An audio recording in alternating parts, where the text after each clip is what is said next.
solidified gases, you're left with a pile of rubble going on the same path, orbit, and so you suddenly it's an asteroid, I would say. So I think we haven't seen the end of it. No, it's going to go round and round, and like I said, although I was quite convinced by the original argument that a definition is needed, and this is how it was decided by whatever process, that's what it is now. But the new arguments for it's changing to say that it should be, it shouldn't be disqualified from being a planet just because its orbit is the wrong shape, for example. Especially since orbits change, planets move. You look at the Nice model, so something that's a planet today might not be a planet in a few billion years. Let's just say it's a big round world, big enough that it's round. Absolutely, it's round, and it's not fusing hydrogen. It's got a moon, a big one, and some smaller ones, so look. As you say, in the end, it doesn't really matter. It's a beautiful celestial body. I love the photos, and I hope one day we'll go back, maybe with a lander. I mean, that should be really spectacular, and I hope I'm still around to see it, because that's obviously very long-term stuff. Yeah. I don't have anything else. Do you? Yes, I actually do, because we've got a Martian lander on the way, InSight, which is going to touch down on Mars on the 26th of November.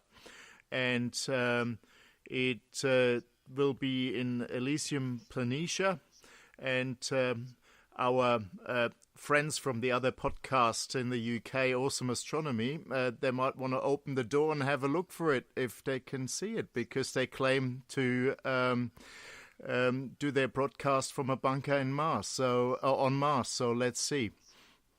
Oh, well, let's see. Yeah, we can find them this time and find out, are they actually the threat they claim to be, or is it just two whining Martians making empty threats and waving their fist at the sky? Yeah, and maybe they are actually in Wales and not on Mars. Who knows? Oh, wouldn't that be the best double bluff, eh? Got us all worried for nothing. Yes, so I mean that's definitely something to look out for, because all jokes aside, landing on Mars is always a challenge, and there have been oodles of failures. And so let's see if they can get InSight in one down on the ground. Uses a little bit of a proven concept, initially done with the Viking landers quite a while ago, but it has a double, which is the Phoenix lander, which was the northernmost lander on Mars. And it's basically a carbon copy of that with a different science suite. So you have a few other things on board, and they're going to try to drill, I think, a 2 or 3 meter deep hole to investigate temperatures and Mars quakes and stuff like that. So it should be interesting. Yeah, that sounds valuable then. Whose mission is this? It's a NASA mission, and it's I would say it's JPL, if I'm not mistaken. Just built by Lockheed Martin, and it's actually one of the cheaper, in inverted commas, mission. It's just $830 million. So yeah. Oh, bargain! Yeah. Well, could have run that off a Kickstarter. Yeah. Space is expensive. Yeah. Yeah.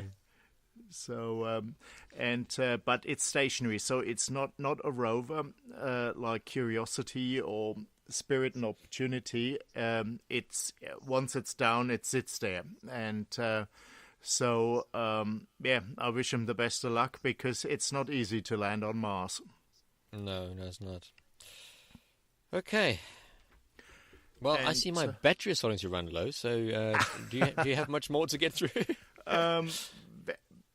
Just a few little things in terms of launches, because I love a good rocket launch on October 18th or 19th, depending where you are.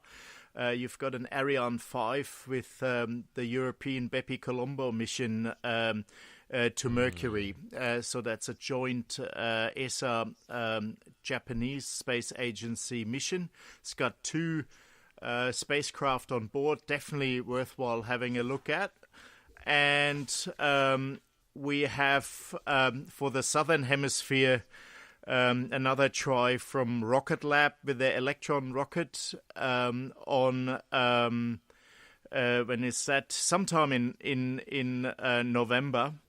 And it has a couple of CubeSats on board. So let's see. The first launch of that rocket was successful, where they launched this funny disco ball. You might have remembered that. Yes. We all got very excited about that, yeah. And yes, so... And it's in from the northern island of New Zealand, and it's good to see that the Kiwis have something on the go there. I'm very pleased, and so best of luck for that. And then we have in November, our friend Elon Musk is launching the Falcon 9 Crew Dragon capsule. Which is the first test mission to the ISS. It will be uncrewed, but it's the real thing. So it's the capsule they're going to use to fly the astronauts up there, and that will be really cool. And last not least, on November 30, you've got a Falcon Heavy launch, the second one.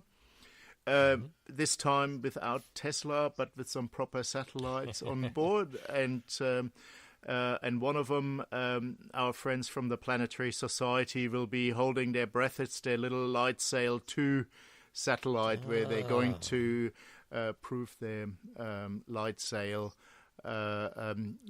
capabilities of actually maneuvering satellites closer to the sun around.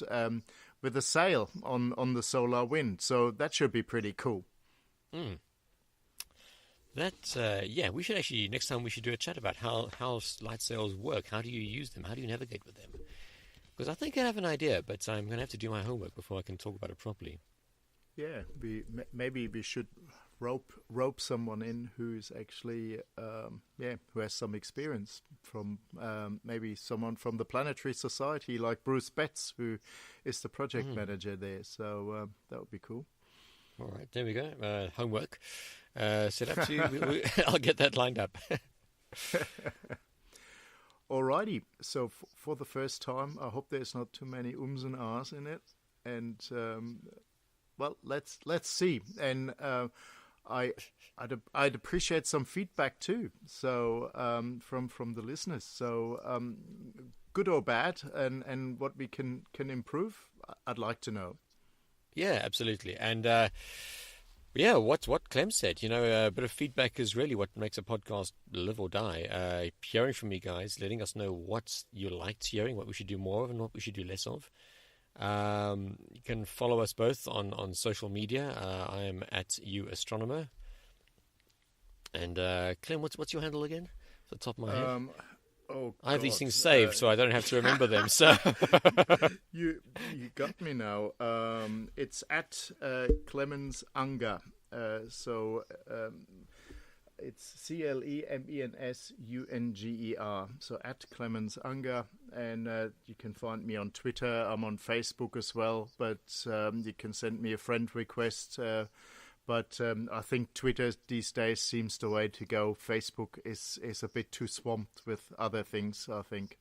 Yeah. If you want to Facebook us, the podcast does have a Facebook page. It's just facebook.com/Urban Astronomer. We'll link to all of the stuff on the show notes page. So you can send a message to either of us there. Or, just tweet us directly. And we always love to hear from other people, and it's cool to see what you do. Send us a photo of maybe an observation you made based on the Sky Guide. That'll be cool. Yeah, it'd be wonderful as well. I look forward to that. All right, well, this has been great. Thanks for listening, everybody, and thanks for your help, Clem. We're gonna make this regular. Absolutely, and I would say it's probably the podcast where the two hosts are the furthest apart. I would say, because I'm sitting in Melbourne and you're sitting in South Africa. It's pretty cool. Yeah, close to Pretoria. That must be. What is the distance there? I think it's. I know it's 8 time zones. I'm typing, so I'm Pretoria. Here we go. It's really 10,344 kilometers. And for the imperials amongst you, you have to take the calculator out. So there you go. So that'd be what, roughly about 6,000 miles if you're a mile person. But this is a Southern Hemisphere show. Nobody uses miles. Yeah, and only if you come from Mars, maybe. Right. Strange. It never made sense to me that people on Mars would be using a measurement system based on a British monarch, but there you have it. So. Yeah, and follow cricket and Yorkshire comedy. Quite right.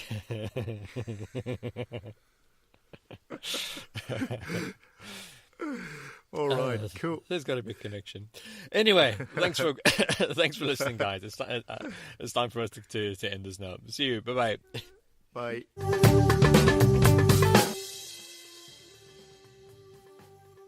Well, we hope you enjoyed that. Clem and I plan to do this regularly on each solstice and equinox, and as we work more together, you can only expect us to get smoother and better, just like everything else we do in life. So, if you enjoyed hearing us present together, please let us know. You can mail us at podcast@urban-astronomer.com, or leave a message on our Facebook page, or leave a comment on the show notes at www.urban-astronomer.com, or just tweet us directly. I am at UAstronomer, the letter U, Astronomer, and Clem is at Clemens Unger. That's CLEMENSUNGER. And the links to all of these will be on the show notes page. We would love to hear from you and are especially interested in your suggestions for what we should put in the show. Do you find the Sky Guide useful? Are there any particular space missions you'd like Clem to talk more about? Should I bring in more of the physics and astronomy explainers? Please let us know. Otherwise, if you would like to thank us more directly, there are a few options, depending on your budget and how much time you have. The easiest, most minimal efforts would be to simply leave a rating and review on iTunes or Google Podcasts or whatever directory you prefer. Or you can tell a friend how to find us and help us grow our audience in that way. Alternatively, if you have a few dollars or rands to spare, you can always support the show by visiting our Patreon page and making a small donation. We would obviously love to make thousands of dollars out of this, but if I put my greed aside for a moment, even a single dollar a month counts for something. It can go towards hosting, it can go to buying extra sound equipment as needed, and we would really appreciate anything you can do. The address is patreon.com/Urban Astronomer, or just click the Patreon icon on the Urban Astronomer website.